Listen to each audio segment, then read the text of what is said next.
Вы смотрите новости в прямом эфире. В студии Сергей Михедов. Здравствуйте. Коротко о темах. Большинство жителей Якутии прошли перепись населения. Иностранных граждан, постоянно проживающих в республике, переписывают в выездном режиме. Высоким остается уровень заболеваемости коронавирусом в регионе. В Тампонском районе наращивают темпы вакцинации. От коллекции минералов и предметов ботаники до чаронов из Южной Африки. В Якутском музее имени Ярославского открылась выставка, посвященная юбилею первой экспозиции. Следственный комитет проводит проверку по факту обрушения горной породы на подземном руднике «Интернациональный» в городе Мирном.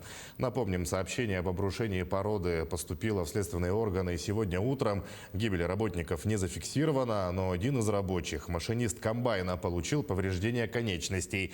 Он госпитализирован в больницу для оказания помощи. В настоящее время на месте происшествия работают сотрудники Следкома и МЧС. Следователи проводят осмотр, опрос работников смены, изучают необходимую техническую документацию. Тем временем прокуратура города Мирного организовала проверку по данному факту. Прокуратура города Мирного Республики Саха-Якутия с привлечением специалистов организовала проверку по факту локального обрушения 5 ноября текущего года кровли на руднике «Интернациональный» Мирнинского горно-обогатительного комбината, в результате которого получено повреждение машинистом комбайна, который госпитализирован в учреждении здравоохранения. В ходе проверки прокуратура даст оценку соблюдения требований законодательства о промышленной безопасности, охраны труда и другим вопросам. По результатам проверки при наличии оснований будут приняты меры прокурорского реагирования. 70% населения Якутии прошли перепись. Жители активно участвуют во всероссийском мероприятии. А Мигино-Кангаласский район все еще сохраняет лидерство по числу переписавшихся. Статистики ведут учет не только российских, но и иностранных граждан, постоянно проживающих в республике. Так, в Якутске сегодня организовали выездную перепись для мигрантов. Мадина Халикова подробнее. Перепись населения набирает обороты, и пройти ее можно не только в стационарных пунктах, либо же на госуслугах, и переписчик придет к вам домой. Но и также Саха-Якутия-Стат организовала выездную перепись для граждан, которые не имеют гражданства нашей страны, но все-таки проживают здесь. У соборной мечети Якутска выставили автобусы. Сегодня они работают как подвижные пункты переписи. В пятницу после полудня в храме всегда много людей, поэтому и выбор места очевиден. До окончания всероссийского мероприятия осталось меньше 10 дней, поэтому оставить без внимания всех без исключения жителей Якутии нельзя, даже если они не граждане России. По иностранным гражданам, те, которые не имеют гражданства, у нас есть отдельные листы, называются лист В, и по ним, по временным проживающим мы переписываем все их состав семьи. Вопросы стандартные, те же самые, но в более упрощенном виде. Там порядка 7-8 вопросов задается. Все меры, которые принимаются по итогам переписи, они, конечно же, будут касаться вообще всего населения, которое проживает на территории республики. Это и обеспечение детскими садами, и наши дороги, и наличие поликлиник и так далее. Это все зависит от общего количества населения. В планах статистиков переписать сегодня как минимум 500 человек. В подвижных пунктах работают 35 переписчиков, по 5 в каждом автобусе. При себе маски, перчатки и антисептики. Вопросы стандартные, а вся процедура занимает не более 15 минут. После выдают справку, подтверждающую прохождение всероссийского учета. Гражданский долг каждого человека. То есть каждый человек должен пройти обязательно эту перепись. Почему? Потому что она у нас, скажем, не так часто проходит. Это своего рода обязанность каждого человека. И посетители, так скажем, люди, которые посещают мечеть, непосредственно тоже должны принимать участие в таких подобного рода мероприятиях. И мы только приветствуем это и призываем людей к этому. На сегодняшний день в Якутии перепись населения прошли 70% жителей. 17 из них через портал госуслуг. Поучаствовать во всероссийском мероприятии можно до 14 ноября включительно. Мадина Халикова, Семен Афанасьев, Якутск. Идем далее. Из Жатая в сопровождении ледокола по реке Лени начали ходить баржи. Паромы, выполняющие перевозки автотранспорта из Жатая в Тихтюр и обратно, начали курсировать в сопровождении ледокола по основному тарифу, сообщает пресс-служба ЛОРП. Отмечается, что в связи с затяжной осенью ранее с 3 ноября перевозки выполнялись по осеннему тарифу.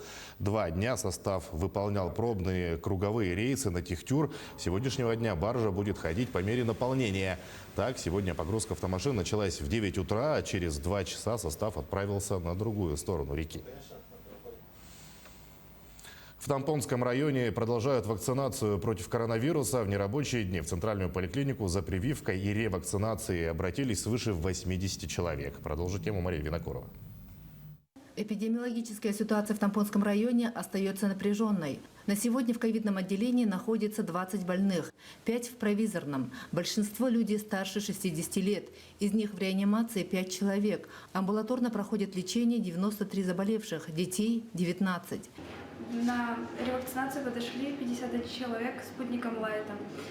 Первичные были 33 человека, гам-ковид-вак. В основном на вакцинацию приходят люди из разных организаций, ЖКХ, медицинские работники, работники образовательных учреждений и пенсионеры.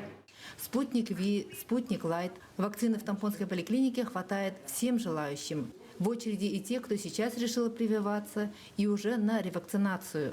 Нам, медицинским работникам, обязательно нужно прививаться, потому что мы находимся с контактными больными. Поэтому я сегодня получила ревакцинацию. Как отмечают медики, в нерабочие дни показатели вакцинации повысились. Люди не сидят просто дома, а торопятся провести его с пользой. В частности, для прохождения вакцинации и ревакцинации. Мария Винокурова, Хандыга, Тампонский район. Но если говорить о ситуации в целом по республике, то уровень заболеваемости коронавирусом остается высоким. Еще 289 человек заразились ковидом за сутки, сообщает оперштаб. В Якутске 147 случаев заболевания.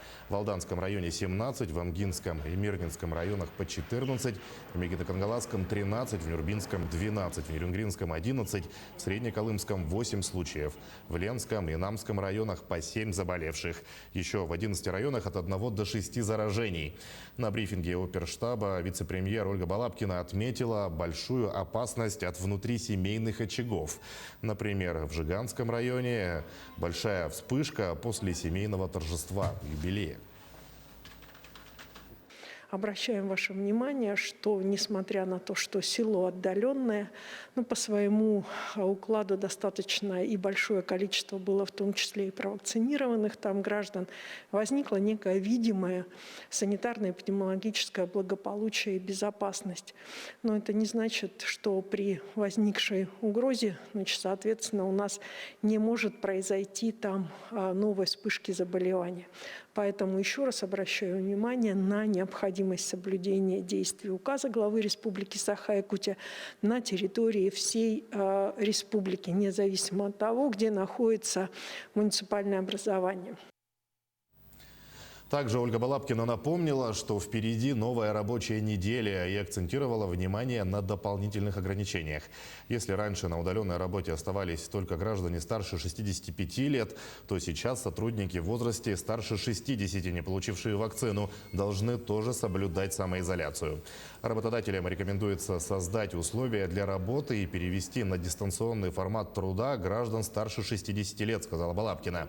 Вице-премьер добавила, что работодателям рекомендуется перевести на дистанционный формат и лиц, имеющих хронические заболевания, на 4 недели для иммунизации.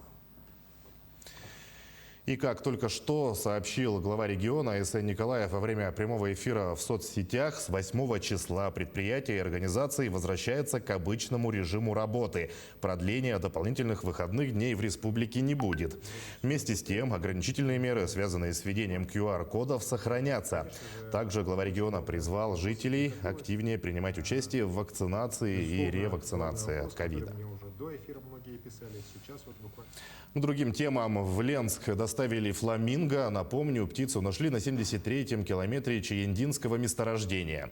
Привезли находку сами спасители. По внешним признакам ветеринары сделали заключение. Фламинго истощен. Температура тела ниже положенной. Наши коллеги расскажут о дальнейшей судьбе экзотического гостя. В районе Чаяндинского месторождения работники вахтового поселка нашли розового фламинго. Пернатая оказалась детенышем. Сегодня его перевезли в Ленск. Когда птицу нашли, она была истощена. Неравнодушные люди отогрели и приютили фламинго в офисе местной столовой. Назвали экзотического гостя Гришей. Гриша – 3-летний птенец. Скорее всего, отбился от стаи. Питался чем придется, потому и окрас перьев у птицы светлый. Розовое окрашивание у них появляется при получении обычного для них корма. Это красно окрашенные морепродукты или морские водоросли. У птицы мы взяли анализ, биологический материал для исследования на грипп птицы, который мы отправим в Якутскую республиканскую ветеринарную лабораторию. Сколько южный гость будет находиться в Ленске, еще неизвестно. Фламинго занесен в Красную книгу. Его судьбу будет решать Росприроднадзор. Якутские экологи отправили запрос в Москву. Возможно, заберут в какой-то зоопарк, может, в Москву, может, Красноярск, не знаю пока. А возможно, нам дадут разрешение на то, чтобы мы их содержали в нашем зоопарке республиканском. В Якутском музее имени Ярославского открылась выставка, посвященная 130-летию первой экспозиции музея. За более чем вековую историю в фонды передали различные предметы. От чучел, коллекции минералов и предметов ботаники до большой коллекции фарфоровой посуды. Небольшую часть из этой коллекции можно увидеть на выставке. В основном это экспонаты, которые впервые выставляют на суд якутских зрителей. Среди них и якутские чороны из Южноафриканской республики. Якутянки Натальи Нкоси. Керамические чороны сделаны ее руками, необыкновенные по исполнению. В них чувствуется любовь мастерицы к своей родине. 3 чорона Наталья отправила в дар музею из далекой Африки, где совсем недавно начала свой семейный бизнес, открыв на родине мужа керамическую мастерскую.